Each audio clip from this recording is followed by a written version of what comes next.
नमस्कार नमस्कार नमस्कार। जय हिंद, जय महाराष्ट्र, जय भवानी, जय शिवाजी। मेरा नाम है राजीव के बजाज यानी RKB।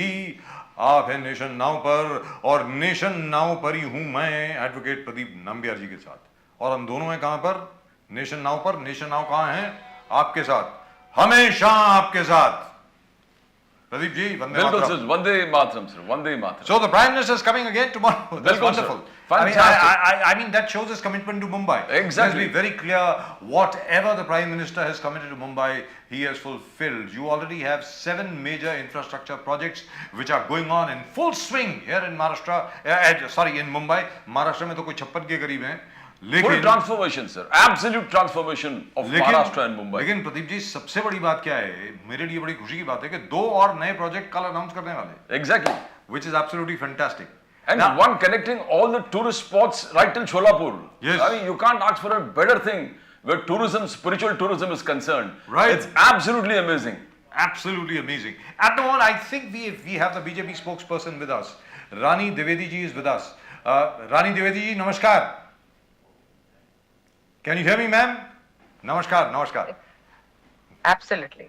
Right. Wonderful. Wonderful to have you on the show. Thank you so much for coming. Vande Mataram. Vande Mataram. The Prime Minister is coming back to Mumbai. I'm so happy. You know, this is the first time I think for any Prime Minister to visit Mumbai within a space of 20 days. That shows his commitment to what he says is of course, not just the financial capital of India, but the financial capital of the whole of South Asia and perhaps of this entire region. And number 2, he's going to announce 2 more projects for Mumbai, which is fantastic, absolutely. Now, what do you make of this? The Prime Minister coming here to Mumbai within just a matter of 20 days, ma'am. See, as you said, Prime Minister always look for the development. Ji. And Mumbai is, like you said, and everyone said, this is the capital of India, you can say, Ji. infinitely. Ji. So, we are the honor that we got a Prime Minister like Honorable Narendra Modi ji, who's looking forward to develop Mumbai as well as Maharashtra. Ji. So, we all are very happy to having him tomorrow here. और यहाँ पर और इस वक्त हमारे साथ है रानी Dwivedi ji, Bharatiya Janata party की प्रवक्ता हैं। मैं अपने दर्शकों को एक बार फिर बता दूं, आज की तारीख में जिस प्रकार मुंबई में इंफ्रास्ट्रक्चर का काम हो रहा है, भाई मैंने तो कभी नहीं देखा पहले। मैं पत्रकारिता में हूं 40 साल से, दिल्ली में भी, मुंबई में 30 साल से हूं। मुंबई में इस प्रकार का काम मैंने पहले कभी नहीं देखा है, which is absolutely wonderful. Now the point is, by the time you know everything gets finished, Mumbai जो है जबरदस्त तरीके से डेवलप करेगा, एक चीज होगी।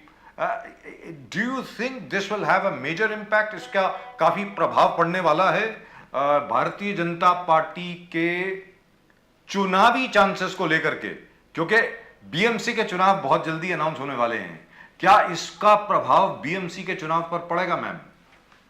सर, ऐसा है कि honourable Narendra Modi now the world looking him as a world leader. जी। आप महानगर पालिका के लिए सर हमारे आशीष शेलार जी और देवेंद्र फडणवीस जी की जोड़ी ही काफी है। जी। ये तो हमें प्राउड फील करना चाहिए कि आज देश में ऐसा प्रधानमंत्री है जो महाराष्ट्र और मुंबई के लिए सोच रहे हैं। जी। लास्ट विजिट में उन्होंने 38,000 करोड़ के कामों का भूमि पूजन और लोकार्पण किया। जी। और अब आने वाला कल का विजिट, शायद आप, मेरे ख्याल से देश में हर कोई जानता है कि साईं बाबा को मानने वाले, अक्कलकोट में स्वामी समर्थ जी को मानने वाले इतने बड़ी मात्रा में महाराष्ट्र में, मुंबई में लोग हैं जो मुंबई से जाने के लिए उनको साधन नहीं थे, या थे भी तो बहुत समय लेते थे। जी। तो वंदे भारत जैसी सौगात लेकर कर मोदी जी आ रहे हैं, तो हमें पूरे महाराष्ट्र के और मुंबई के लोगों को उनका स्वागत करना चाहिए। महानगर पालिका का चुनाव जीतने के लिए माननीय नरेंद्र मोदी जी का आना, इसको उससे जोड़ना मेरे हिसाब से तो गलत है। Right, what confidence? I love that confidence. Pradeep, he wanted to say something. No, of course. अभी रानी जी, अभी जिस प्रकार से 7 major projects of Mumbai, you talk about Mumbai Metro, Navi Mumbai Airport, Mumbai Trans Harbour, Bullet Train, Airoli Katai Tunnel, Goregaon, Mulund Ring Road, Coastal Road. This is absolute boom. क्या allegations BJP the MVA government पर लगा रहा है कि they delayed the entire project for 2.5 years? कितना सच्चाई है इसमें? Is it, are you really true that Mr. Uddhav Thackeray and his entire MVA delayed the entire development process by 2.5 years? देखिए, ये हर कोई जनता जानती है कि एक तो धोखे से बैठी हुई सरकार थी, and then you don't have authority और confidence and you can not lead the state. First of all, everyone knows all project are delayed. जो सालों में नहीं हुआ वो 7 महीने में देवेंद्र फडणवीस जी और शिंदे सरकार ने करके दिखाया. वंदे भारत हमारे घर में आई है और हम उसको कल हरी झंडी दिखा रहे हैं. तो progress depend what development you are looking for, and I am pretty sure everyone knows that Uddhav Thackeray ji की सरकार ने सिवाय घर में बैठने के मुझे नहीं लगता किसी डेवलपमेंट को अंजाम दिया होगा. We are actually looking forward to Mr. Modi transforming the entire Mumbai, Maharashtra. But you know, criticism of Aditya Thackeray कि ये 400 किलोमीटर रोड जो है ये स्कैम है, कॉन्क्रीटाइजेशन इज स्कैम, कार्टेलाइजेशन चल रहा है, contractors, there is no transparency. कौन है कॉन्ट्रैक्टर्स? आप करप्शन को बढ़ावा दे रहे हैं.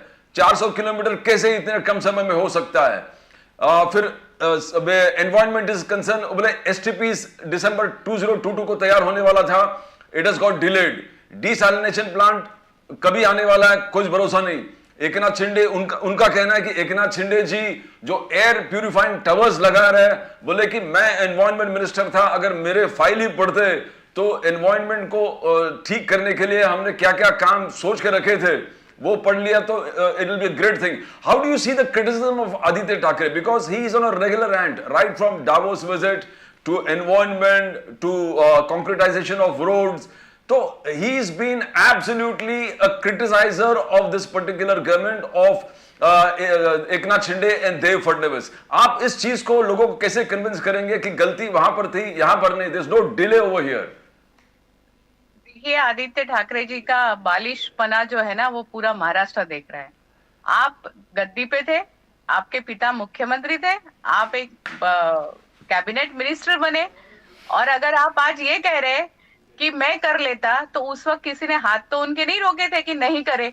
और आज अगर चीज हो रही है डेवलपमेंट के लिए हो रही है और उसमें पारदर्शिता दिख रही है, क्या हमें मुंबई करो को, मैं मुंबई में रहती हूँ सर, क्या मुझे बारिश में गड्ढों से ही गुजरना है? क्या आम नागरिक को ट्रैफिक से ही परेशान रहना है? क्या हमें ऐसे ही जिंदगी जूझते रहना है? अगर उसका कोई तोड़ निकल रहा है और हमें अच्छे रास्ते मिल रहे हैं, टाइम बाउंड में मिल रहे हैं, तो इनके पेट में दुखता है. और ये क्या कर सकते हैं? ये सिर्फ एक दूसरे के ऊपर दोष लगा सकते हैं. किसी ने क्या किया तो उसने क्या किया. अरे आपने क्या किया वो भी तो बताओ. आप 2.5 साल क्या कर रहे थे घर में बैठ के? आपने जाके भारत के बाहर जाके कौन सी इन्वेस्टमेंट भारत के लिए, महाराष्ट्र के लिए, मुंबई के लिए लेके आई? आप तो कुछ कर नहीं पाए.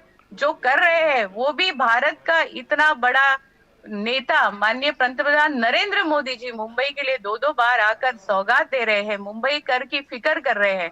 सो I think as a Mumbaikar I am feeling very proud. That's wonderful, that's really wonderful. जी प्रदीप जी, आपको पूछना चाहते हैं? वो अभी जो क्रिटिसिज्म बीएमसी बजट का है, आम आदमी पार्टी का कहना है कि ये बजट कॉन्ट्रैक्टर ओरिएंटेड है. ये बीएमसी का बजट एम्प्लॉयमेंट क्रिएट नहीं कर रहा है.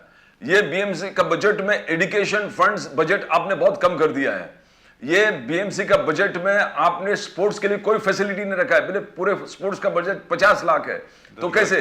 तो आम आदमी पार्टी एक नया कंसेप्ट लेके आए हैं, लोगों के सामने रीच आउट कर रहे हैं. उनका कहना है कि हम 200 यूनिट फ्री देंगे इलेक्ट्रिसिटी के, हम पानी फ्री देंगे गरीब लोगों के लिए, हम ट्रांसपोर्टेशन फैसिलिटीज गरीब लोग के लिए मुफ्त करेंगे, हम एजुकेशन और हेल्थ सेक्टर में रेवोल्यूशन लेके आएंगे. तो how are you going to beat it? क्या ये बजट कॉन्ट्रैक्टर ड्रिवन बजट था? और कांग्रेस का एलिगेशन है कि ये आपका BMC, BJP, Eknath Shinde government का बीएमसी इलेक्शन का तैयारी और फंडिंग है ये. रानी जी, आम आदमी पार्टी के लिए मैं यही कहूंगी कि आम आदमी पार्टी की परिभाषा अगर मुंबई कर से या मुझसे पूछे तो सब मुफ्त में ले जाओ, सब तो ले जाओ, साथ में लिकर भी फ्री में ले जाओ. इस तरह का उनका सरकार चलाने का ढंग होता है. देखिए ऐसा है, इतना बड़ा महानगर है जिसमें इतने सारे लोग रहते हैं, उनकी ही उतनी ही सुविधाओं का भी ध्यान रखा जाता है। उन सुविधाओं को बनाने के लिए मुंबई महानगर पालिका का बजट, आप जैसे कह रहे हैं कि मुंबई देश का कैपिटल है, वो भी इकोनॉमिकल, तो आप समझिए जो देश का कैपिटल कहलाता है उसकी रिक्वायरमेंट क्या होगी, उसमें किस तरह का इंडस्ट्रीजम होगा, किस तरह का डेवलपमेंट होगा, रोड्स क्या होंगे, स्कूल्स क्या होंगे, उसके अलावा हमें लगने वाली जीविका के लिए सारी अवेलेबिलिटी कैसे होगी, उसके हिसाब से मैं खुद I myself I was a hockey national player, so Wonderful. I know what we are doing for the sport. जी इसके पहले मैं आपसे पूछना चाहती हूँ, आज मैं सुबह से कल से निकली हूँ, मैं पूरे मुंबई में ढूंढ रही हूँ कि बीएमसी की ग्राउंड्स की अवस्था क्या है।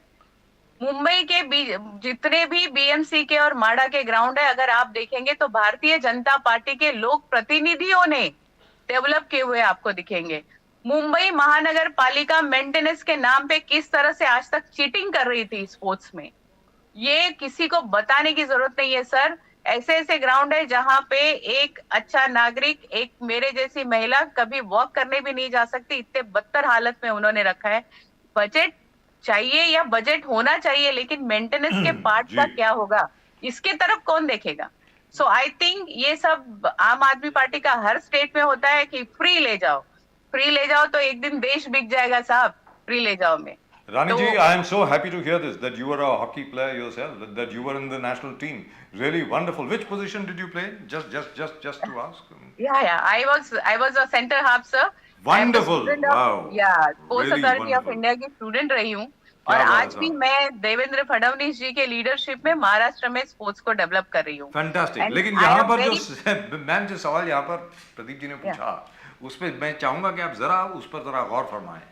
क्या है कि इकबाल सिंह चहल साहब से जब हम लोगों की बात हुई तो उन्होंने ये कहा, भाई ये तो हमारा बजट है, एडमिनिस्ट्रेटर्स का बजट है, जो हम बना सके बना दिया, चीफ सेक्रेटरी साहब ने ओके कर दिया, सीएम साहब की ओके, मतलब दैट्स अ सिंबॉलिक थिंग, चाहिए होती है नहीं चाहिए होती वो अलग बात है।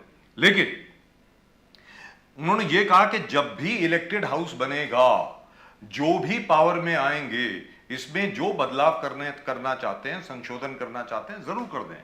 This is our budget.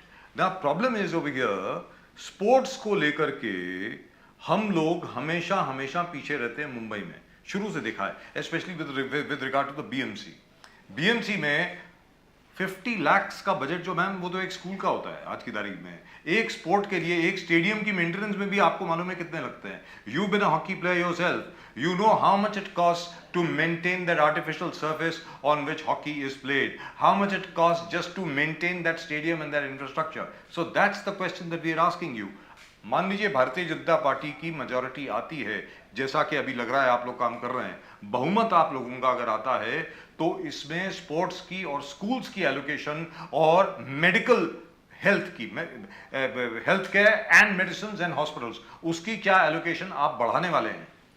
बिल्कुल बढ़ाएंगे। हमने, अगर आपने देखा होगा, महाराष्ट्र गवर्नमेंट में देवेंद्र जी की सरकार आई जी। उसके पहले एक जिला स्टेडियम को 1 करोड़ रुपया बनाने में देते थे। साहब 1 करोड़ रुपए में क्या बनता है जी। 1 करोड़ से वो 5 करोड़ हुआ। एंड आई एम द मैं एक उसकी गवाह हूँ, क्योंकि मैंने गढ़चिरौली से स्टेडियम्स बनाने शुरू किए, वाओ। जहाँ कोई बच्चा जाता नहीं था। आप अगर जाके कभी भी गढ़चिरौली चंद्रपुर में देखेंगे तो जी। इंटरनेशनल लेवल के हॉकी टर्फ और एक्स्ट्रा टर्फ के ट्रैक्स लगे हुए हैं sir. Fantastic. So And this 100% is wait a minute. This is in Chandrapur or is it in Gadchiroli? Where is it? Because both दोनों नहीं, जिले नहीं, साथ दोनों साथ जगह हैं। है sir.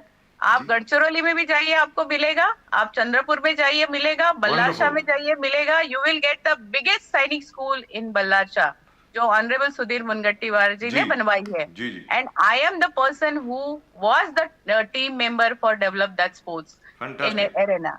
Wow, So wonderful. we are very much willing to develop the schools and sports infrastructure। और मैं आपके चैनल से आज बताना चाहूंगी कि महाराष्ट्र ऐसा स्टेट है कि खेलो इंडिया में लगातार नंबर 1 की पोजीशन बना के रखा है। जी। जो Fantastic. भी, या सो yesterday also we won 99 medals, और हमारे पीछे हरियाणा नहीं, मध्य प्रदेश 51 मेडल से है।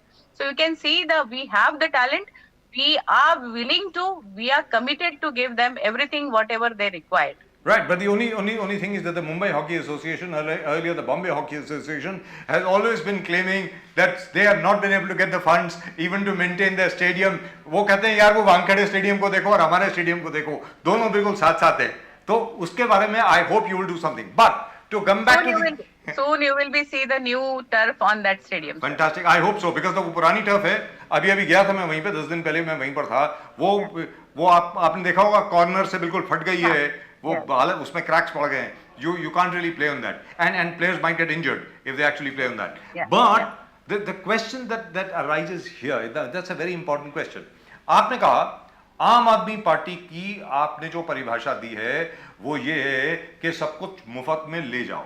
ठीक है साहब, सबको मालूम है कि in terms of fiscal health, in terms of the way a budget ought to be prepared, how much subsidy can be given, how much cannot be given, and so on and so forth. There's a limitation to everything. I agree with you. लेकिन it seems to have worked in Delhi. Delhi में अरविंद केजरीवाल जी तीसरी बार मुख्यमंत्री बने हैं, और जो उनकी second term थी जहां पर वो 70 में से 67 सीट लेकर के आए, उसका एक कारण ये भी था कि उन्होंने ये प्रॉमिस किया था कि हम लोग 200 यूनिट फ्री में देंगे, और उसी चीज ने उनको एक बार फिर जिताया 2015 में, where he got 2006 was it I think 2016, right? बिल्कुल. When were the elections? 2019. I'm so sorry. 2019, just after the Lok Sabha elections, where he said, where he pointed out to his record that he's been giving 200 units of electricity free, where he won 62 out of 70 seats. 70 में से 62 seat उनकी आई. पंजाब में भगवंत मान जी आज मुख्यमंत्री हैं. उन्होंने 300 unit बिजली के फ्री में प्रॉमिस किए हैं, जो कि उनका कहना है पिछले महीने से लागू हो गया है. लिहाजा आप सब्सिडी से एग्री करें ना करें, but it certainly seems to have an appeal. गरीब गुरबा लोग जितने भी हैं, स्लम ड्वेलर्स जितने भी हैं, और मुंबई 65% स्लम है, उसमें इस ऑफर की अपील तो है. मैम रानी जी बताएं. देखिए, these all are called by government, but as a spokesperson BJP Maharashtra, I think there is not such a type of any scheme till today now. I don't know what will be next. लेकिन हर चीज को sir free देना जी, ये गुजरात ने तो accept नहीं किया ना. जी बिल्कुल नहीं किया. Correct. You can understand everything is not every state everywhere it's not like same scheme you can use and you can gain. Yes. So अब पंजाब के मुख्यमंत्री अगर ऐसे बन सकते हैं तो मुझे लगता है that everyone knows sir. Right. रानी जी, एक बहुत बड़ा चैलेंज जो अभी आने वाला है, there's an impending increase of electricity rates. Bajaj साहब जो प्रोग्राम से शुरुआत में बोल रहा था, around 37% increase proposal MERC के सामने पड़ा है, and इसमें all power generation companies have asked for an increase. तो गरीब से गरीब तबके के लोग जो 65% स्लम्स में रह रहे हैं, वो बहुत भारी मात्रा में इफेक्ट हो जाएंगे, because if you are talking about 300% increase in 0 to 200 या 0 to 300 स्लैब रेट यूनिट्स पे रेट पे, तो it's a massive jump. I think many of the political parties have taken it very seriously. They said इस increase को हम होने नहीं देंगे. We also want to know what is the BJP stand going to be. Are you going to say that administration और administrative decisions में हम लोग इन्वॉल्व नहीं करते, ये एक ब्यूरोक्रेटिक प्रोसेस है, MERC अपने ढंग से उसको इवैल्यूएट करेंगे और चाहिए तो जाएंगे, या BJP is going to oppose it? क्या are you going to talk for the people और are you going to allow the bureaucratic process to take place? कैसे देखोगे आप इसको रानी जी? This call will be taken by our leaders. Yes. And of course the government of Maharashtra. So that time when it will be finalized, we will be again with you. Don't worry. I know because because the date is only February 15th, madam. Yes, objection The last date for MERC objections के is सामने. February 15th in front of the MERC. And yesterday we did have Mr. Atul Shah of the BJP with us, and he said कि कोई undue increase हम लोग permit नहीं करेंगे. जो लोगों को सताने वाला इंक्रीज होगा वो हम लोग बिल्कुल परमिट नहीं करेंगे. ये हमारी सरकार लोगों की है, घोड़ गरीबांची सरकार है, ऐसा उन्होंने कहा. We will not allow people to suffer. That's very important. Now, one final thing. What do you expect from the Prime Minister? कल प्रधानमंत्री जी आ रहे हैं. व्यक्तिगत तौर पे आप खुद एक युवा होने के नाते आप क्या अपेक्षा रखती हैं प्रधानमंत्री जी से मुंबई कर के लिए? मुंबई की आप शहरी हैं, मुंबई के लिए जो कुछ दे चुके हैं वो तो ठीक है, उसके अलावा और क्या करना चाहिए, आपको क्या लगता है? प्रधानमंत्री जी से मांगने की जरूरत नहीं पड़ रही सर मुंबई कर को। और एक युवा होने के नाते आई am the bless that I am having a prime minister like this, कि हमें पता भी नहीं चले और हमारे घर में सौगात आ जाए। So I am very happy. And again skill India के ऊपर जितना काम कर सकते हैं हम जी। खुद भी गवर्नमेंट के साथ, इवन भारतीय जनता पार्टी अपने अफद से जी। यूथ के लिए चाहिए वो अवेलेबिलिटी करा के देना। और प्रधानमंत्री जी ऑलरेडी बोलते हैं मेक योरसेल्फ स्किल्ड। सो प्रधानमंत्री जी से तो बहुत कुछ मिला है। मैं युवाओं से कहना चाहूंगी make yourself skilled, you will be grow anywhere wherever you like to go for. Wonderful. ना taking it up from your own answer, आपने जो अभी जवाब दिया उसी को आगे ले जाते हुए एक छोटी सी बात, आपको लगता नहीं मैं ये सिर्फ आपके लिए नहीं है, सब पॉलिटिकल पार्टीज के लिए, जितनी भी पॉलिटिकल पार्टीज हैं यहाँ पे, जितनी भी संस्थाएं हैं, एनजीओज हैं, समाज सेवाओं को जो लोग चलाते हैं वगैरह, उन सब के लिए भी है। आप ये बताइए, मुंबई का होने के नाते हम लोग मांग तो लेते हैं, लेकिन हमारी कुछ जिम्मेवारियां भी तो है ना। जैसे फॉर एग्जाम्पल जो हमारी 4 नदियां हैं, दहीसर हो गई, पुईसर हो गई, ओशीवारा हो गई और मिट्टी नदी हो गई, उसके अंदर कचरा नहीं डालना, उनको साफ रखना, उन सब चीज़ों को ठीक ठाक रखना। आपको लगता नहीं है कि एक फुल फ्लेश्ड कैंपेन चलनी चाहिए जहां पर पनिशमेंट होनी चाहिए, सब कुछ होना चाहिए? क्योंकि आप लोगों के एफर्ट्स की वजह से मुंबई को सिंगापुर जैसा या लंदन जैसा या न्यूयॉर्क जैसा इंफ्रास्ट्रक्चर तो मिल जाएगा, लेकिन उसको मेंटेन करने के लिए आपको लगता नहीं है कि जितने भी नागरिक हैं यहाँ के, मुंबई के जितने भी रहिवासी हैं, उन सबको कोऑपरेट करना पड़ेगा? रानी जी देखिए, इसकी ड्राइव हमारी हमेशा चालू रही है। और आपने देखा होगा देवेंद्र जी ने सबसे ज्यादा अगर किसी के ऊपर काम किया है तो वो नदियों पे और जलों पे काम किया है। और हम ब्लेस्ड है कि हमारे यहाँ के यूथ, अभी के यूथ जो है वो सच में प्लास्टिक तक यूज करना नहीं चाहते हैं। They are awaring, but every citizen have their duty. Government sir कुछ भी आपको सोने का घर भी बना के देंगे जी। और आप अगर उसको संभाल नहीं पाओगे जी। तो आप किसी लीडर को ब्लेम नहीं कर सकते हो। जी। We have to aware ourselves, our kids, our children. और हमें खुद भी, जब तक हम सतर्क नहीं होंगे, हम अपने देश को साफ सुथरा नहीं रखेंगे, हमारा देश साफ कैसे होगा? तो Right. स्वच्छ अभियान ये तो आप देख रहे हो बीजेपी के कैंपेन में है। और हम हर संडे सैटरडे इसकी कोशिश करते हैं कि हम जा जाके लोगों को अवेयर करें। But being a citizen we should aware. हम सिर्फ किताब पढ़ के एजुकेटेड हो गए हैं, बट हम धरती पर अपने धरती माँ को कितना साफ सुथरा रखते हैं, ये हमारी लिटरेसी के ऊपर डिपेंड होता है सर। रानी द्विवेदी जी, बहुत बहुत धन्यवाद आपका हमारे साथ जुड़ने के लिए। It's been a real pleasure talking to a young person like yourself and talking to a sports woman like yourself. I am Thank you so so much. happy. I am Thank so you. happy. Finally, I get to interview somebody from the women's hockey team. Of course, we did interview all of them when they won the Commonwealth gold, but that was a long, long time ago. But lovely to meet you. Thank you so much, ma'am. Thank you so much, thank you so much. And thank you so much. Vande Mataram. Thank you so much. Vande Mataram. Right, Pradeep ji? So we Welcome, finally sir. had somebody who used to play Hockey. center half. Yes, sir. I mean, you need people In from hockey. all walks of life, actually. Right. You have now. She has told us she's gone and made stadiums in Chandrapur, AstroTurf, Chandrapur, And Gadchiroli. Gadchiroli जैसे जगह पे जाके इन्होंने इतना काम किया है. Well, and I'm talked so about happy. the welfare of the sports persons, the I must welfare go there and check. of stadiums in Mumbai, the AstroTurf that you talked about beside Wankhede Stadium. It's that terrible. It's in a So- bad state. Mr. Fadnavis seems to have included people from all walks of life into his teams to see that these things, Right. all sections of the societies, But I tell you their what, problems the are taken BJP care of. आज की तारीख में देखिए साहब, Bharatiya Janata party जो है जितना मर्जी कुछ भी बोल ले कि भाई हम विकास कर रहे हैं, सब कुछ कर रहे हैं, लेकिन ये 200 यूनिट फ्री का जो चक्कर है, नंबर 1, और नंबर 2, गौतम अडानी साहब की जो बात है, प्रदीप जी, भले आप उसको जितना मर्जी कह लें कि अडानी से हमारा क्या लेना देना है, इट्स स्टक। आप कुछ भी कह लीजिए, लोग पूछ रहे हैं, there is no doubt about it, people are gonna ask कि ये क्या है। But the Prime Minister gave a defying response He both gave in a the Lok fantastic- Sabha That's and a the great Rajya speech. Sabha. I agree with you. But It was a where he great never, speech. where he never talked about Adani. I agree. Fantastic. I Yes. mean, for him, it's just one another corporate, and he's talking about ease of business. He's talking about trade, commerce booming in this country. He's talking about reaching 7.5, where the IMF and the World Bank says 6.1 or 6.5. Now you got a prime minister in a hurry that's to so- see that development takes place in this. The only problem assistance is making- the only problem is the economic planners still have to work out whether it's going to be growth which actually creates jobs or is it going to be jobless growth.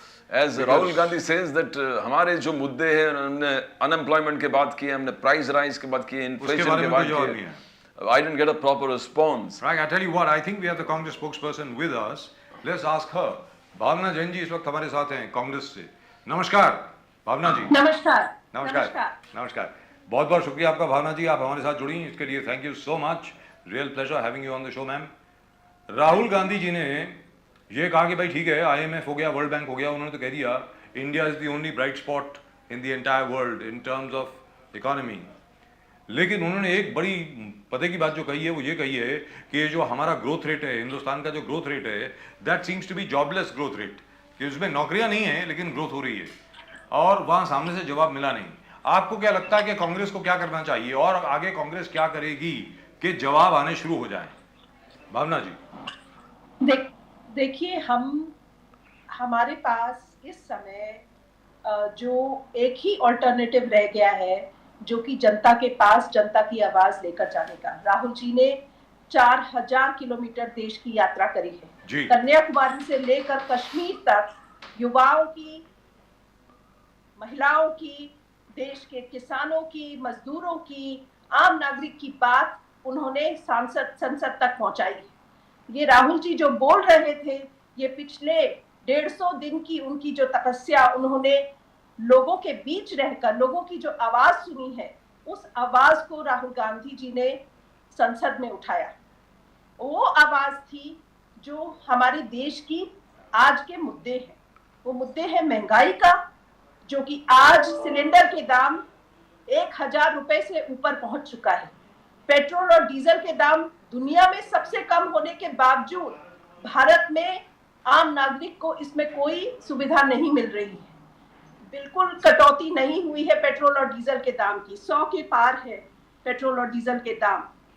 इसके अलावा बेरोजगारी 45 years में highest level of unemployment is there in this country today. The youth is asking for jobs, and the jobs that they are being offered, like schemes like Agniveer, is only contract jobs. Even the police make fun of it. They say that हमको भी contract पे कब कर देंगे.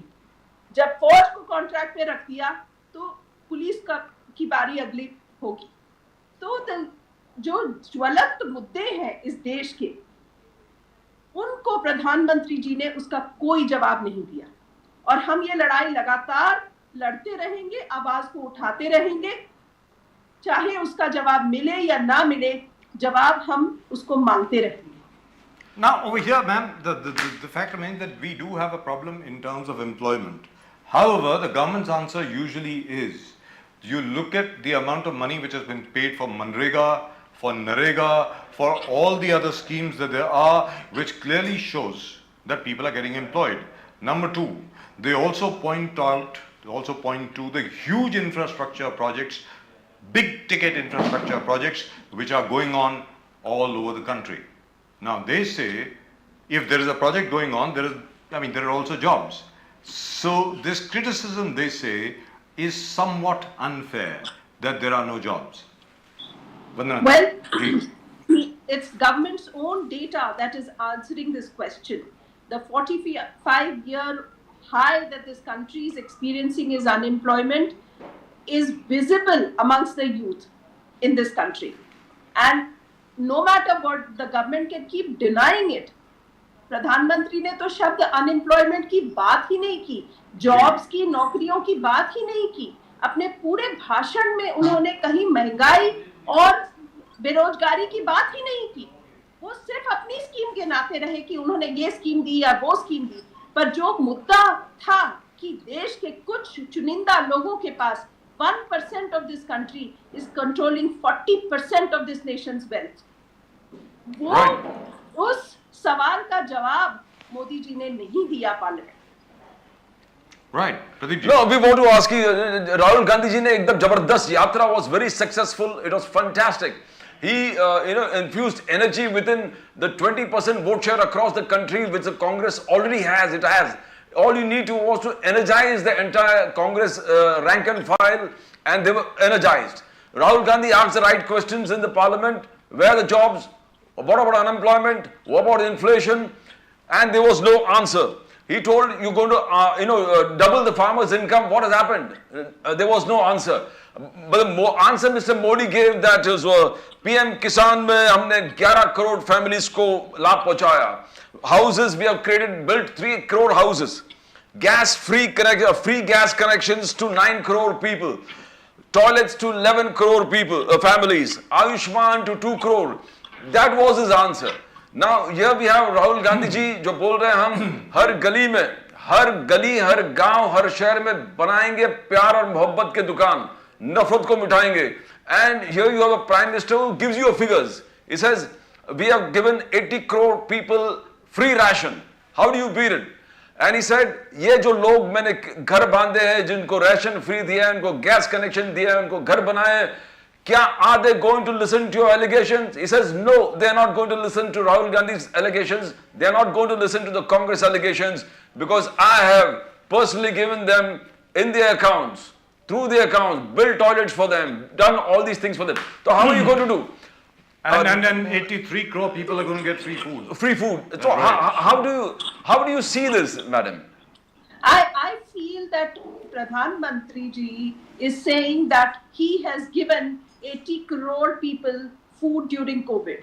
Yes, Free rations and he's going to continue to give it. I personally feel, and BJP feels, that they have given something great to the people. It was their right. It was the government's responsibility. It was the government's duty under the Food Act. The Food Security Act was passed under the Congress government. Yes. And under that act, the government of the day is obliged to give free rations to the people. And during COVID, the situation, the whole country saw the situation across the nation, where millions of workers walked to their homeland with no mechanism to get them to their homes safely. People died on the street. Millions walked. Nobody talked about that. Nobody talked about the millions of bodies that were lying on the Ganges. Nobody talked about how horribly the oxygen shortage was there in Delhi. Nobody talked about the mess the COVID was, and how this government just sat on it, knowing that the second wave is coming, and it still just sat on it. Who is going to answer for that? And the question is that Modi ji may not acknowledge that the people are asking this question. The Congress party is not the one that is asking the question. Rahul ji is not raising the voice of the Congress party. He's raising the voice of the youth, the farmer, the workers, the army men, the people that he met, lakhs of people that he met throughout his yatra across the country. So this is not, they may keep saying that the people will not hear it, but this is the voice of the nation. The nation is asking the question. Bhavna ji, which is fine. The questions are valid and they need answers. Let's be very clear, this is a democracy. In a democracy, people deserve answers. All governments need to give answers, and certainly we have not had a single press conference from the Honorable Prime Minister ever since he's become PM. But here the question arises, you talked about bodies on the banks of the Ganges. All of us saw them. We saw how people walked back to their homes with their torn feet, no facilities available to them, no transport, no facilities, no food, nothing. Only a few NGOs and concerned citizens coming forward to help them, and quite a large number of them died on the way. Absolutely true. But in spite of all that, Mr. Yogi Adityanath of the BJP still managed to win in Uttar Pradesh, which clearly shows, last part of the question, which clearly shows somewhere at that time the Congress failed. The Congress failed in mobilizing enough people behind it. Ma'am.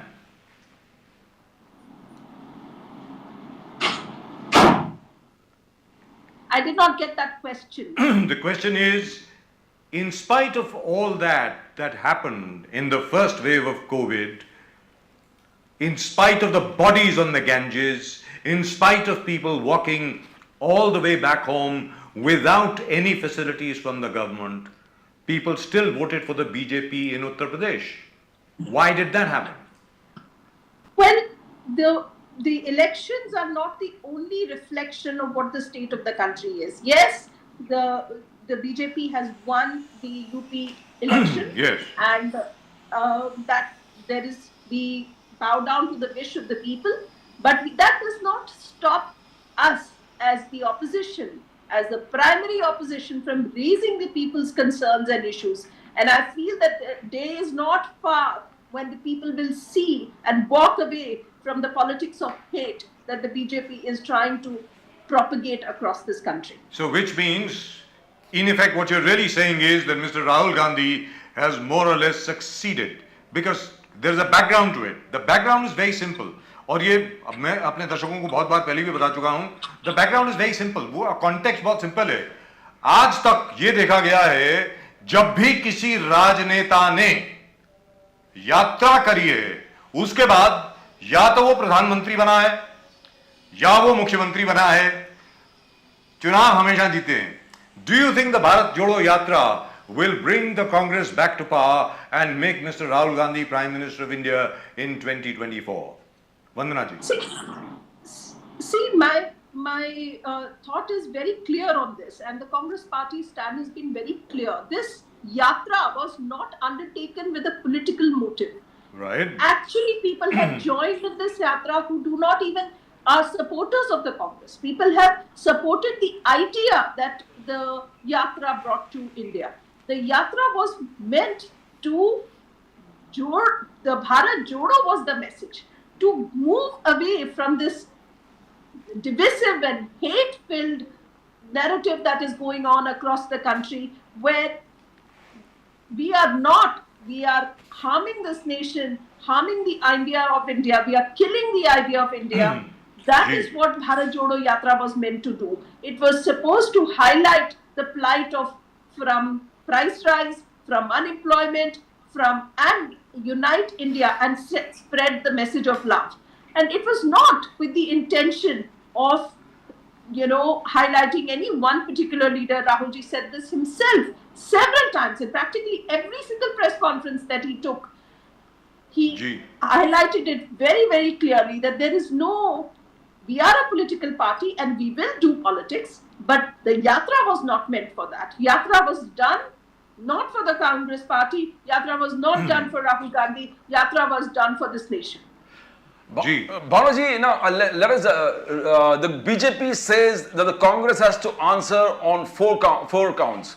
One, they say Rashtravad, nationalism, where they say the Congress is deficient. Second, they say national security. It says the Congress has to prove itself where national security is concerned. Third, they say development. Mr. Modi has developed the entire nation. India is like a pole star to the world where development is concerned. And fourth, they say appeasement politics of Congress stands exposed. So how are you going to convince the people on all these four issues? Nationalism, national security, development, and appeasement of none, which the BJP believes the Congress is doing. Well, the few things that I would just like to point out to you, it's actually hilarious that the people are questioning the party that led India to independence, that led the freedom struggle. Those people who never even participated in the freedom struggle movement are questioning the nationalism of the party that led India to freedom. The question of nationalism is not the birthright or right of one man or one party of this country. It is there in blood of every single Indian.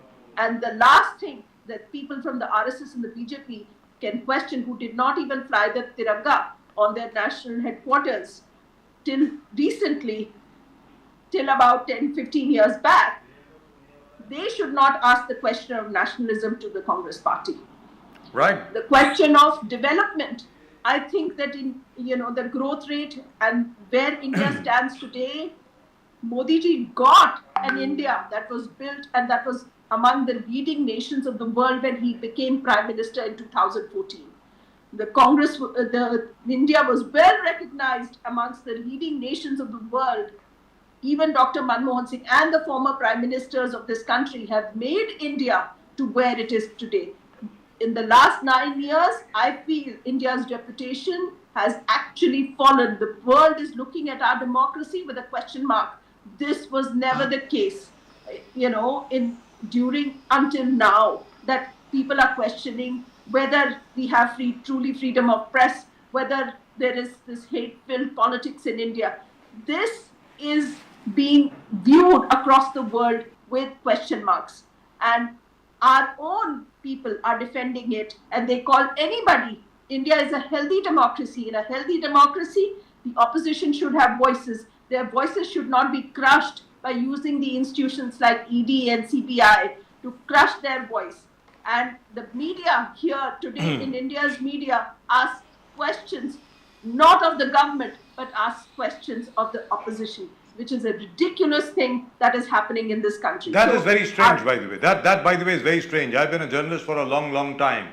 I have never seen such a thing ever in my life, where questions are being put to the opposition party, which ought to be put to the ruling party. Which is somewhat strange. There, I agree with you entirely. The media has changed, journalists have changed, everything has changed. But just a small point, slight point of difference. The RSS says that they were not able to hoist the national flag, the tricolor, on their headquarters for such a long time because the flag code permitted the tricolor to be hoisted only on government buildings and already pre-designated buildings. As soon as the new flag code came, they started hoisting the tricolor. Anyway, that's their opinion. Of course, we do know that the RSS had opposed the tricolor right from day one. They said it's the unluckiest flag in the world, etc., etc. That also is there. However, just one final question. Do you think the Bharat Jodo Yatra has succeeded? क्या भारत जोड़ो यात्रा सफल हुई है, कामयाब हुई है? जो भी भारत जोड़ो यात्रा के ऑब्जेक्टिव थे, whatever objectives the Bharat Jodo Yatra had, do you think Mr. Rahul Gandhi and his team have been able to achieve those? Miss Absolutely. The Bharat Jodo Yatra has received phenomenal amount of love from the people of this country. The media may not have shown it. The media did not carry it. We've shown it. We've shown it. We kept showing it. Yes, I'm sure you have. But yes, we did see, compared to what the Prime Minister shows, whether it is any program of his that all channels cover it continuously for hours together, from morning till evening. You switch one channel to the other, they're all showing the same face and same show all the time. The yatra was not shown, but that did not stop the people from reaching out and coming. So I think the yatra was a phenomenal success, and Rahulji reiterated, they said it will be successful in the south. When he came from the south to Maharashtra, they said, no, okay, Maharashtra, it may not be successful. In Maharashtra, it was tremendously successful. Then it went to the Hindi belt, Madhya Pradesh, Rajasthan, Haryana, Himachal Pradesh. It received Punjab, received enormous amount of love. And the people of Kashmir, I was personally there for last 4 days of the yatra, and the people of Kashmir welcomed Rahul Gandhi with open arms, with so much love. And it was really, really a humongous success in my eyes and in the nation's eyes. And the nation, has been united. The idea of India stands together. Right. We want to know what is the Congress stand with the BMC budget? The BJP, Eknath Shinde, they say this is a fantastic budget, all inclusive, all development for Mumbai.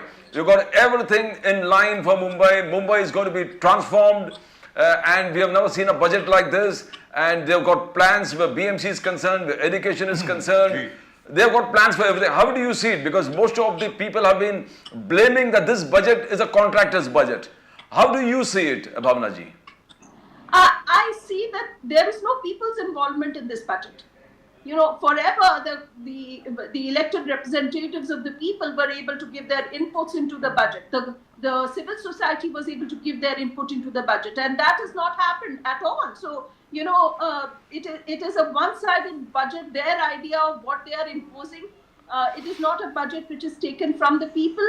And I think that I hope it will help the people of Mumbai. But we are seeing projects that are delayed after delayed. I live in Andheri, and there is a bridge that has been pending for last 5 years, and people still Almost 6 suffer years. from Yes, going that's from right. west to east. Correct. It's a terrible state that even one simple project like that, they call it double engine ki sarkar, they call it, you know, the center and state should work in hand, then why isn't that bridge built till now?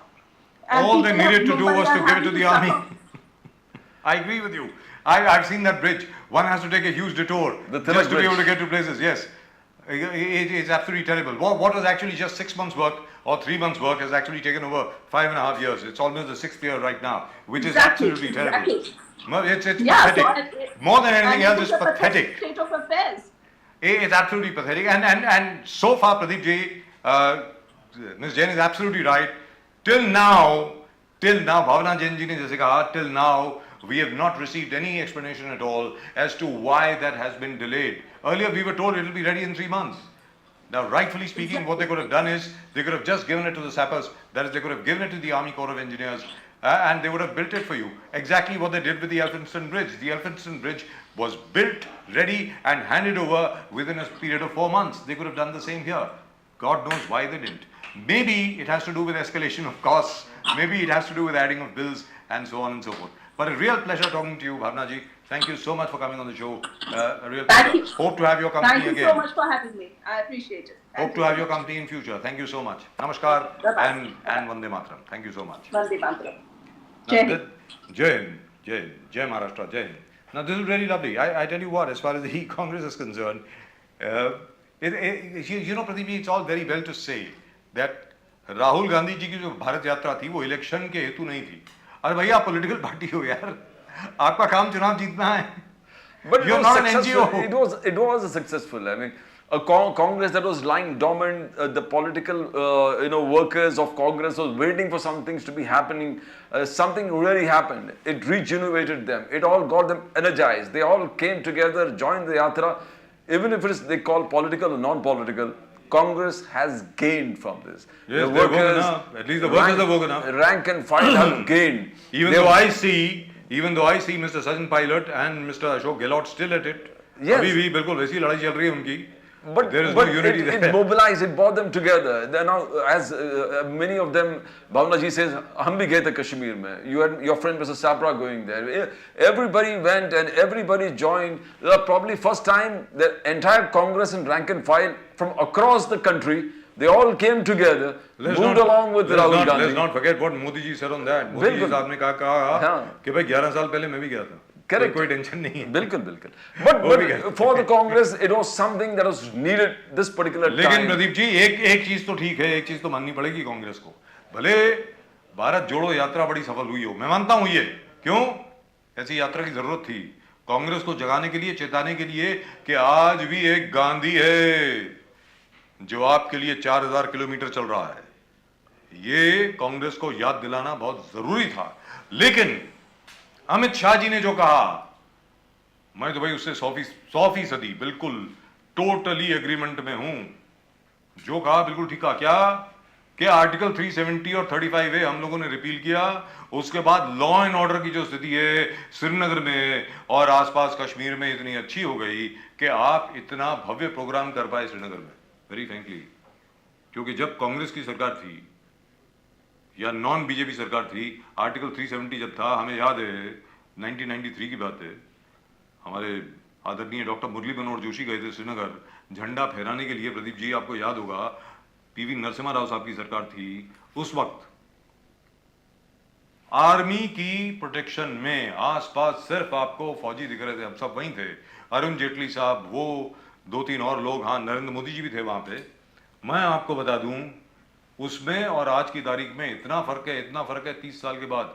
आज आप देख लीजिए, So that's 30 what, years later, Rahul Gandhi has been able to get his point of view across, to bring his yatra to a successful conclusion, very frankly, all thanks to the work of Mr. Amit Shah So, and Mr. Modi.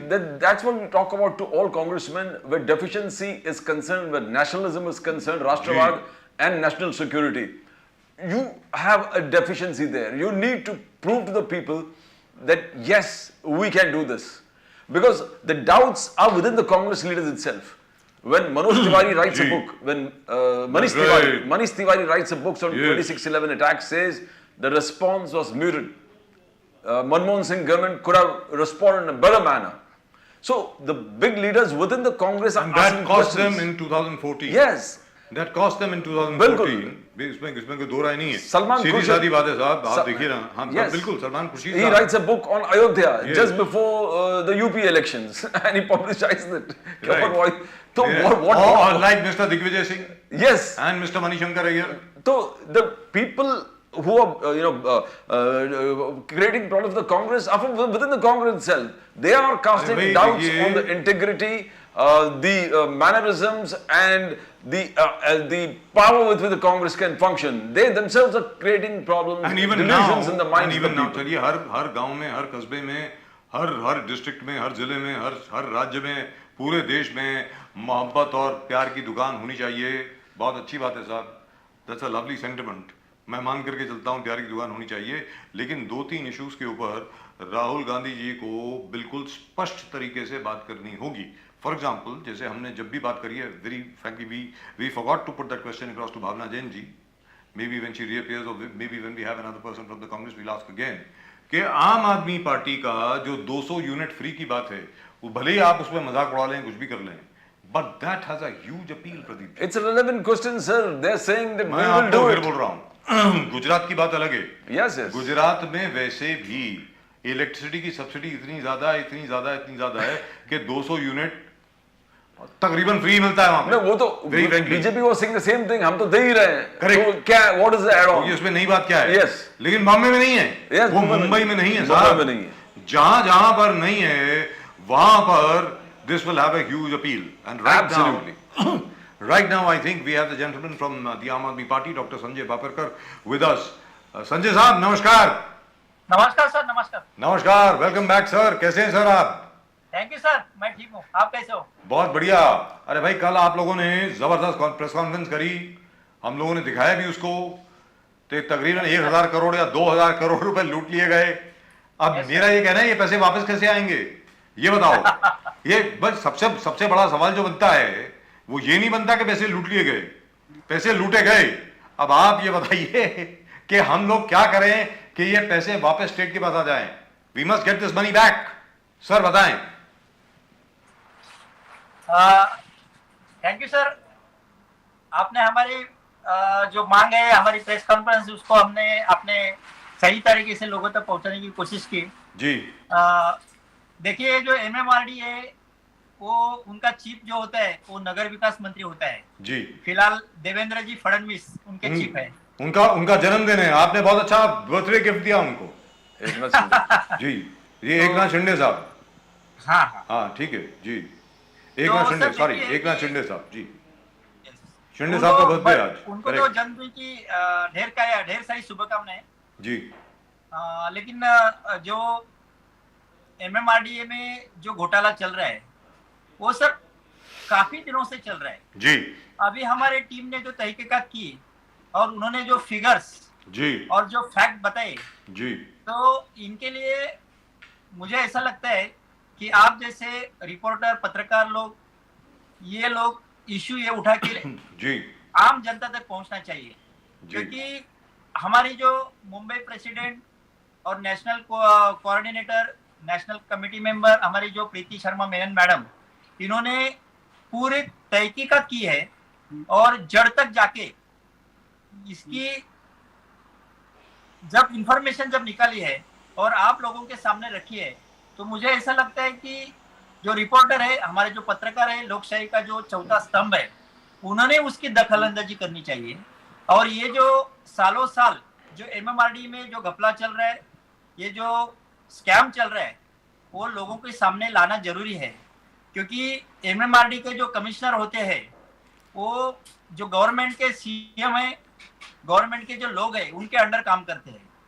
तो हमने जब सच बात जो तहकीकात करके लोगों के सामने लाई है, उसका जो फैक्ट एंड फिगर है वो हम लोग ने सामने रखा है। लेकिन हमारी मांग है कि हमारे जो रिपोर्टर है, हमारे जो साथी, हमारे जो चौथा लोकशाही का जो स्तंभ है, उन्होंने सीएम तक ये बात पहुंचानी चाहिए, सीएम को सवाल पूछने चाहिए, नगर विकास मंत्री के पास ये सवाल उठाने चाहिए और इसके ऊपर क्लैरिफिकेशन लेना चाहिए कि आम लोगों के लिए जो एमएमआरडीए काम कर रही है और ये जो एमएमआरडी का जो स्कैम है, वो एमएमआरडी का स्कैम, उसके बारे में उनका ओपिनियन पूछना चाहिए, ये हमारी मांग है।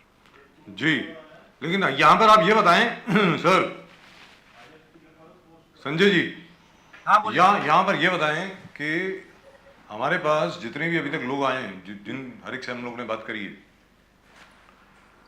नंबर एक, एमएमआरडी के बारे में ज्यादातर कोई बात करने को तैयारी नहीं है, कोई बोल ही नहीं रहा है। प्रिंट मीडिया में मैंने देखा है, प्रिंट वालों ने, अखबार जो हैं, उन्होंने आपकी बात को बड़े अच्छे से सामने रखा है, जैसा हम लोगों ने रखा वैसे उन्होंने रखा है। लेकिन बाकी जो इलेक्ट्रॉनिक मीडिया है, जो आपके मेन लाइन चैनल है, do we have him with us? Alright, so I think he's getting a call. Sanjay ji, आपको एक कॉल आ रहा है शायद, उसको जरा आप रोक दें 1 मिनट के लिए। Yes sir. जी, आप ये बताएं कि हमारे जो मेन स्ट्रीम चैनल जो हैं, बड़े बड़े चैनल जितने भी हैं, वो आखिरकार इस बात को दिखाने में क्यों इतरा रहे हैं? संजय जी बताएं।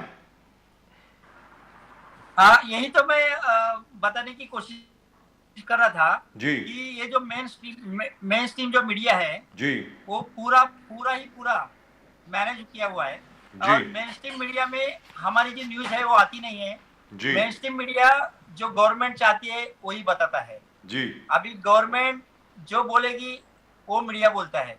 आपका ही ऐसा चैनल है, मैंने देख रहा हूँ बहुत से दिन कि आम लोगों की बात आप पहुंचाने की कोशिश कर रहे हो जी। और हम यही चाहते हैं कि आम आदमी की जो बात है वो जी मीडिया के थ्रू जी या लोकशाही का जो चौथा स्तंभ है जी उनके थ्रू लोगों तक पहुंचना चाहिए। लेकिन हमारा जो मेन स्ट्रीम मीडिया है वो पूरा बीजेपी ने खरीदा हुआ है और बीजेपी के खरीदे हुए चैनल ये हमारी न्यूज कभी नहीं चलाएंगे। लेकिन संजय जी, चलाएगा लेकिन संजय जी, आज की तारीख में सोशल मीडिया जो है वो मेन स्ट्रीम न्यूज चैनल से बहुत कहीं ज्यादा शक्तिशाली है, बहुत पावरफुल है, ये याद रख लीजिए। आजकल मेन स्ट्रीम चैनल दिखाए ना दिखाए कोई फर्क नहीं पड़ता है। अब मैं आता हूं मेन सवाल पे, बहुत संगीन सवाल है। चलिए, आपका एमएमआरडीए स्कैम तो बहुत अच्छी बात है, आप लोगों ने किया है, पता नहीं उसमें क्या होगा।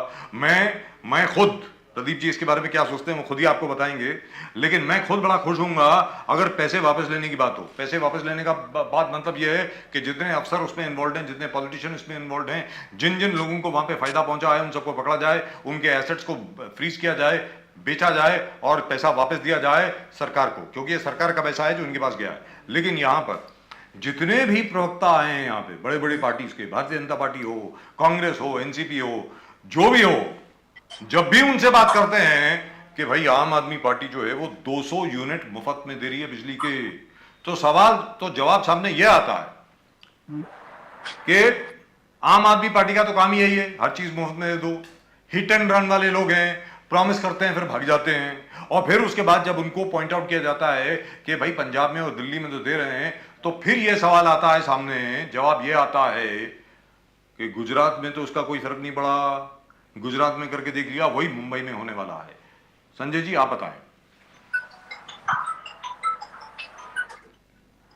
देखिए सर, हमारे सभी नेता, हमारे पार्टी प्रवक्ता बार बार बताने की कोशिश कर रहे हैं कि हम जो जनता को फ्री बिजली या फ्री पानी देने की कोशिश कर रहे हैं, या पंजाब में दे रहे, दिल्ली में दे रहे, ये कोई नया बजट नहीं है। लोगों से जो हम लोग टैक्स के माध्यम से पैसा लेते हैं, एक तरीके से वो रिफंड है, क्योंकि जब हमारे बीएसटी का बिल आता है या बीएमसी का वाटर बिल आता है, उसमें सब चार्जेस लिखे होते हैं कि हम ड्रेनेज के लिए ले रहे हैं, हम पानी के लिए ले रहे हैं, हम आपको सुविधा देने के लिए ले रहे हैं।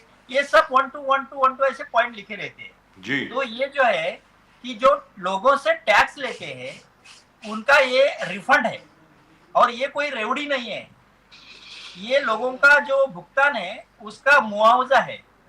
तो जैसे दिल्ली में हम लोग ने दिखाया, पंजाब में दिखाया, वैसा एग्जैक्टली मुंबई में करने जा रहे हैं। और मुंबई में आपको मालूम है कि मुंबई में जो आशिया खंड का एक नंबर कारपोरेशन है जी और अमीर कारपोरेशन है, वहां लोगों को 200 यूनिट बिजली और पानी मुफ्त देने में कोई दिक्कत नहीं है।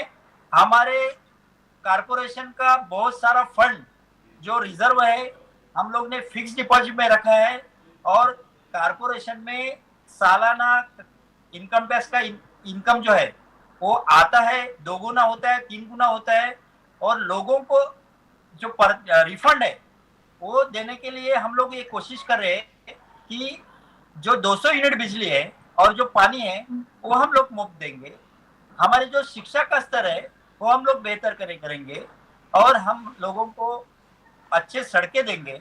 लोगों की सुविधा के लिए आम आदमी पार्टी कटिबद्ध है। प्रदीप जी। संजय जी, बीजेपी का कहना है कि दिस बीएमसी बजट एक जबरदस्त बजट है, मुंबई को ट्रांसफॉर्म करने वाला बजट है। हमने जो इंफ्रास्ट्रक्चरल प्रोजेक्ट्स शुरू कर दिए हैं वो इंफ्रास्ट्रक्चरल प्रोजेक्ट्स को एक गति मिलेगा, एक डायरेक्शन मिलेगा और टाइम बाउंड तरीके से इसको कंप्लीट किया जाएगा।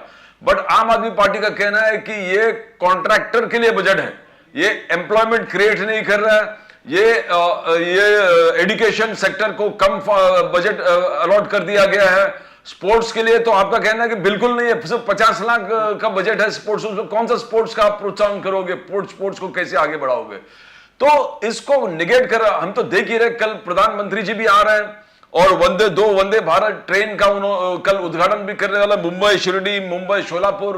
बोले स्पिरिचुअल टेररिज्म, स्पिरिचुअल टूरिज्म हमने इतना प्रमोट कर दिया है। 14 मेट्रो लाइंस है, पूरे मुंबई को ट्रांसफॉर्म करने वाला लाइंस है, ट्रांस हार्बर लिंक है, बुलेट ट्रेन है, Airoli Katai tunnel, Goregaon Mulund link road, coastal road, Navi. तो ये डेवलपमेंट तो लोगों को दिख ही रहा है, they can see development. At the same time they are also seeing what you are highlighting.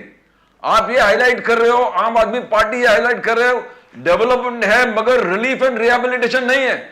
वहां लोगों को जो 1000-2000 करोड़ के घपला आपने बोला है, जो असली लोगों को मिलने वाला है उनको नहीं मिलकर दूसरे लोग को अलॉट में मिल रहा है। आपको आंदोलन था 7A मेट्रो के खिलाफ, जो रिलीफ एंड रिहेबिलिटेशन, जो लोगों को डिस्प्लेस किया, अब तक उनको घर नहीं मिला। डेवलपमेंट प्रोजेक्ट पूरे मुंबई में ऑलरेडी फरिश्ड है, पूरे फैला हुआ है, बट जो लोग डिस्प्लेस हो रहे हैं उनको आपको प्रोटेक्शन देना पड़ेगा, उनको आपको कानूनी हेल्प देना पड़ेगा, उनको इंप्लीमेंट कैसे किया जाता है वो Aam Aadmi Party is doing it and we are very happy that Aam Aadmi is carrying this particular. क्या आपको लगता है ये डेवलपमेंट प्लान से कुछ होने वाला नहीं है जब तक गरीब से गरीब लोगों को अपना हक मिलना चाहिए, जो आप लोग लड़ रहे हैं? इस चीज को कैसे आप लोगों को कन्विंस करेंगे?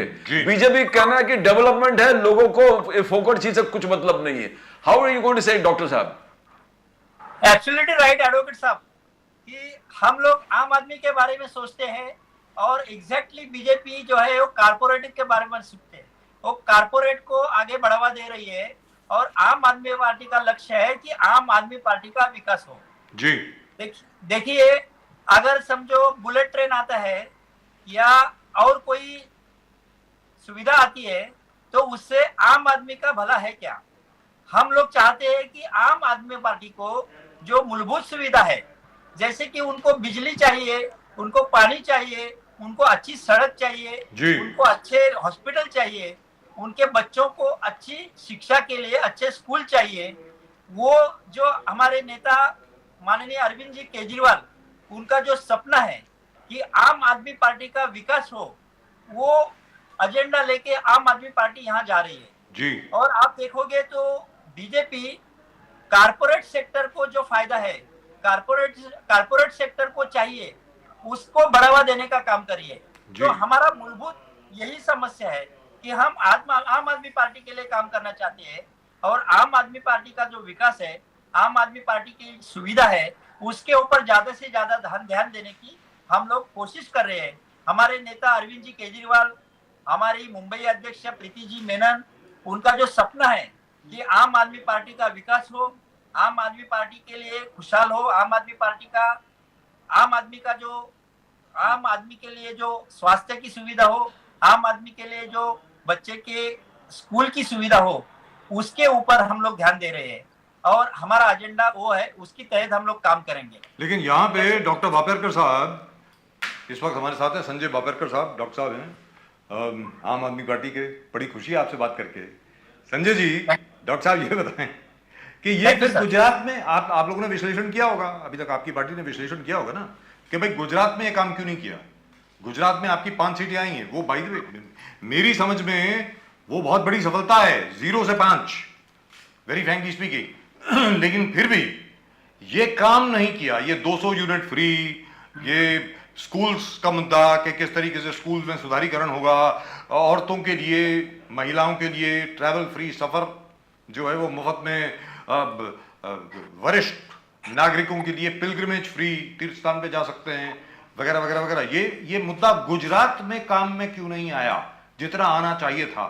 एक्सपेक्टेशन ये थी, अपेक्षा ये थी कि चलिए सरकार नहीं बनेगी लेकिन 40-50 सीटें तो आ जाएंगी, लेकिन सिर्फ 5 सीटें आगे रह गई। संजय जी,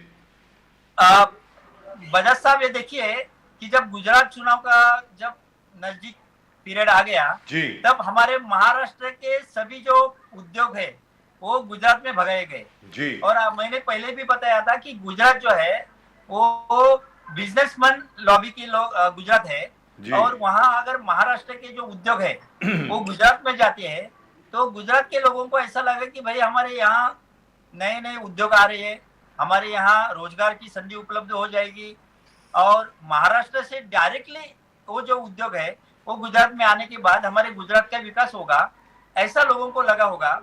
और दूसरी बात, हमारे सूरत में खाली 27 कारपोरेटर थे जी हमारे, और सिटी में अगर कारपोरेटर होते थे तो हम यहाँ वहाँ के म्युनिसिपल कारपोरेशन में, यहाँ जो हम लोग दिल्ली में जो एमसीडी में कर रहे हैं, पंजाब में जो कर रहे हैं, वो फार्मूला वहाँ अप्लाई कर सकते थे, लेकिन वहाँ कुछ काम करने को मिला नहीं। और आपको मैं एक बात बता दूं, वो जो एमएलए का चुनाव था गुजरात में, तब हमारे कैंडिडेट को वहाँ ऑफिस के लिए जगह नहीं मिल रही थी जी। जब ऑफिस के लिए हम लोगों के पास जाते थे तो लोग बोलते थे कि भाई ऑफिस के लिए जगह नहीं देने का, ऐसा हम लोग को वहां से सूचना मिली है। और अगर आप करना ही काम चाहते हो तो आप पार्टी का बोर्ड मत लगाओ, आप अंदर ही अंदर काम करो जी। हमने सूरत में गोपाल इटालिया जी जो का चुनाव क्षेत्र था, वहां हम लोग पहुंचे थे, तो वहां हम लोग को सीधे सीधे बताया कि आप यहाँ पार्टी का बोर्ड मत लगाओ, आप खाली अंदर ही अंदर काम करो। इसका मतलब ऐसे है कि गुजरात में जो चुनाव एमएलए का हुआ उसी टाइम आम आदमी पार्टी के लिए अच्छा माहौल नहीं था, हमें वहां कार्यालय की अनुमति नहीं थी, वहां के लोग डर रहे थे क्योंकि आपको मालूम है कि वहां बीजेपी का सत्ता था, केंद्र में बीजेपी का सत्ता था, बीजेपी के लोगों ने वहां बहुत टाइट पोजीशन कर रखी थी। उसके बावजूद हमें वहां 5 सीटें मिली और हमारी आम आदमी पार्टी राष्ट्रीय पार्टी बनी, यही हमारी बड़ी उपलब्धि है। मतलब आपको कोई 12.91%, तकरीबन 13% आपको वोट मिला, वो बहुत बड़ी चीज है। और ये कहा जा रहा है 13% ऑलमोस्ट 13% वोट इन गुजरात। ये कहा जा रहा है कि जो कांग्रेस का जो 40 के 45% वोट था वो काट करके आपको ये 13% मिल गया और कांग्रेस के पास सिर्फ 29% रह गया। तो आप जहां भी जाते हैं कांग्रेस का वोट आप खींच लेते हैं। अब आप ये बताएं कि बीएमसी के चुनाव में जो भारतीय जनता पार्टी शिवसेना का जो वोट है वो आपके पास कैसे आएगा, क्योंकि अगर वो आपके पास नहीं आता है तो आपकी ज्यादा सीटें नहीं आएंगी, क्योंकि कांग्रेस की पहले से ही बहुत कम सीटें हैं, 30 के 34 के करीब सीटें थी पिछली बार के चुनाव में बीएमसी के। सर बताएं। सर, मुंबई में ऐसा है कि शिवसेना के जो है 2 गुट में शिवसेना बटी हुई है जी, और लोग ऐसा चाहते हैं कि पार्टी का जो आपस का जो लफड़ा है, आपस का झगड़ा है जी, उसके लोग बहुत परेशान है जी। लोग चाहते हैं कि हमारा विकास हो। आपने देखा होगा कि बहुत सालों से शिवसेना का राज चला हुआ है, एक साथ ऐसा है कि शिवसेना के साथ बीजेपी भी आई सत्ता में जी, लेकिन शिवसेना बीजेपी साथ में आकर मुंबई का विकास नहीं कर पाई। आप देखते होंगे कि हर साल मुंबई में सब रास्ते बारिश में भर जाते हैं। पानी जहां जहां जहां देखोगे वहां पानी ही पानी होता है। लोगों को ट्रैवलिंग में बहुत दिक्कत होती है। तो इतने सालों में बीजेपी शिवसेना का जो राज है वो कोई सुविधा नहीं दे पा रही है। तो लोगों को कोई नया पार्टी, नया कोई इक्वेशन चाहिए। तो हम चाहते हैं कि इस साल अगर शिवसेना 2 गुटों में बटी हुई है, बीजेपी अलग से लड़ेगी, राष्ट्रवादी कांग्रेस का भी जो अंदरूनी जो चल रहा है, तो ये सब पार्टी के जो अंदरूनी में लफड़े में कोई जनता फंसना नहीं चाहती है। जनता को विकास चाहिए। इसके लिए जो दिल्ली का मॉडल है, जो पंजाब का मॉडल है, वो जनता को मालूम है। और मुंबई की जनता इस साल आम आदमी पार्टी को एक बार जरूर चांस देगी। और हम चाहते हैं कि एक बार मुंबई की जनता आम आदमी पार्टी के ऊपर विश्वास रखे और जनता का विकास करने का हमें मौका दो। और मैं चाहता हूं और मुझे विश्वास है कि आम आदमी पार्टी के लिए इस साल बहुत अच्छा माहौल है और मुंबई की जनता जरूर चांस देगी। Pradeep ji. Doctor Sanjay ji, 65% of the Mumbaikars जो गरीब से गरीब तबके के लोग हैं, जो स्लम में रहते हैं, आपने एक बहुत बड़ा मुद्दा उनके लिए उठाया है। इलेक्ट्रिसिटी सरचार्ज जो इंक्रीज है, आप लोग फाइट कर रहे हैं उसके खिलाफ। Distribution and power generation companies के खिलाफ जो संघर्ष चालू है उसका कौन से लेवल तक पहुंच गए? बिकॉज ये एक गेम चेंजर होने वाला है। ये जो आपका संघर्ष है ये पूरे ट्रांसफॉर्मेशन प्रोसेस है एंड आम आदमी पार्टी के लिए इंपैक्ट क्रिएट करने वाला प्रोसेस है। Because 65% of Mumbai lives in slums, they are going to be affected. No other political party is taking this very seriously like unlike the Aam Aadmi Party. Aam Aadmi Party objection letter लेके MERC में submit कर रहे हैं, संघर्ष कर रहे हैं लोगों के लिए। आप लोगों को एक कर रहे हैं। ये संघर्ष कहां तक पहुंचे हैं? मीटर डिस्कनेक्शन में आपने जबरदस्त एक मुहिम चलाया है पूरे मुंबई सबर्ब्स में और सिटी में। तो 2 जगह पे आप लड़ रहे हो, बहुत जबरदस्त तरीके से लोगों के लिए लड़ रहे हो। इसको फ्रूटफुल एक इंप्लीमेंट, एक लास्ट जो लैप, उसको कैसे आप फुलफिल करोगे?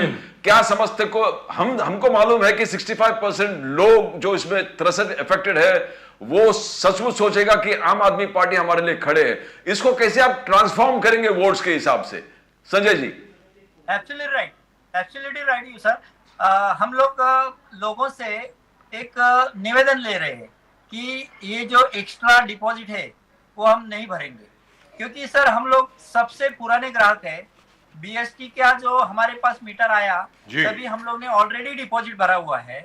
और ये जो एक्स्ट्रा डिपॉजिट की बात है वो हमारे पुराने ग्राहक को ये लागू नहीं होता है। और हम अगर डिपॉजिट नहीं भरते तो BST हमारी बिजली काट नहीं सकती, क्योंकि हम का बिल उनको भुगतान कर रहे हैं, भर रहे हैं।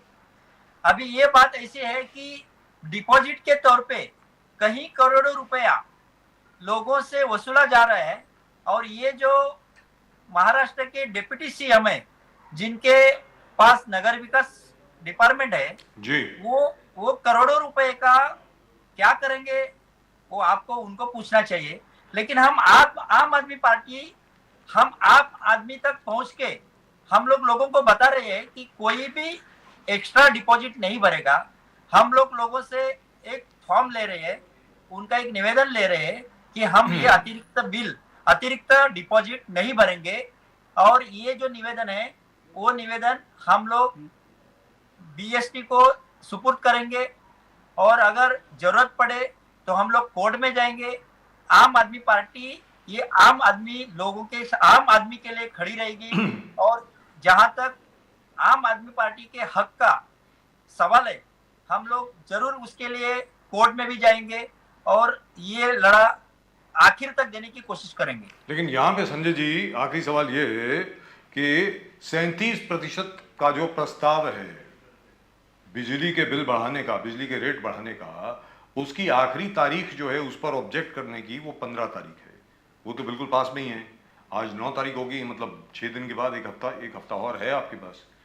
तो उसके पहले अगले 3 या 4 दिन में, कल तो यहाँ प्रधानमंत्री जी आ रहे हैं और 144 लगा हुआ है हर जगह पे। आप ये बताएं, क्या उसके बाद शनिवार को, रविवार को, सोमवार को क्या आप सड़क पर उतरेंगे? किस तरीके से लोगों को संगठित करके अपने साथ लेकर के जाएंगे? क्या करेंगे वो जरा बताएं। ये जो 37% बढ़ोतरी की जो बात है जी। उसके लिए भी हम लोग विरोध कर रहे हैं। हमारे पार्टी के आला कमान उनसे हम लोग डिस्कस करेंगे जी। और निश्चित तौर पे ये जो 37% की जो बढ़ोतरी है जी। इसको आम आदमी पार्टी विरोध करती है, उसका निषेध करती है और उसके लिए लोगों का तक जाके लोगों को हम लोग संगठित करेंगे और लोगों को साथ में लेके एक बड़ा आंदोलन छेड़ेंगे और ये 37% का भी हम लोग पुरजोर विरोध करने की हम लोग यहाँ बात कर रहे हैं। संजय जी, बहुत बहुत धन्यवाद आपका हमसे जुड़ने के लिए। Thank you so much. आम आदमी पार्टी इसी तरह लड़ती रहे, Thank you. लोगों के हकों के लिए लड़ती रहे। मैं तो चाहता हूँ सारी पार्टीज आपकी तरह हो, सारी पार्टीज जो हैं लोगों के हकों के लिए लड़ें, वो होना चाहिए जहाँ तक मेरा ख्याल है। नमस्कार, वंदे मातरम। Thank you. नमस्कार, thank you sir.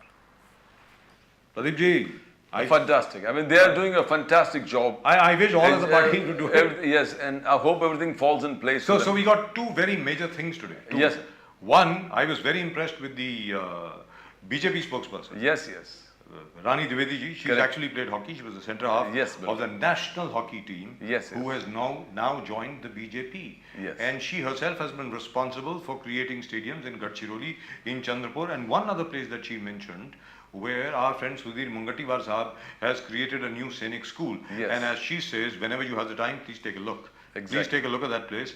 That artificial turf is far better than most other places. And she also promised that the artificial turf on which hockey is played at the Maharashtra or Mumbai Hockey Association Stadium, which is next to the Wankhede Stadium on Marine Drive in Mumbai, that will also have a makeover, which is absolutely fantastic. And from the Aam Aadmi Party, the gentleman said very, very clearly, they will not allow the 37% hike. And as far as the MMRDA 2,000, 1,000 crore or 2,000 crore scam is concerned, they wish the rest of the media will also publicize it. But as far as they are concerned, they will try to see to it that the state gets its money back, which is fantastic, I think. I really That's think that's fantastic. fantastic. Yes. I think this That's a really, good fight. really, truly wonderful. And you will see that only on Nation Now. किसी और channel पे आपको देखने को नहीं मिलेगा साहब, ये भी बता दें आपको। फिलहाल एडवोकेट प्रदीप नामदिया जी और मेरी तरफ से आप सब लोगों को नमस्कार। जय हिंद, जय महाराष्ट्र, जय भवानी, जय शिवाजी, वंदे मातरम। Vande Mataram.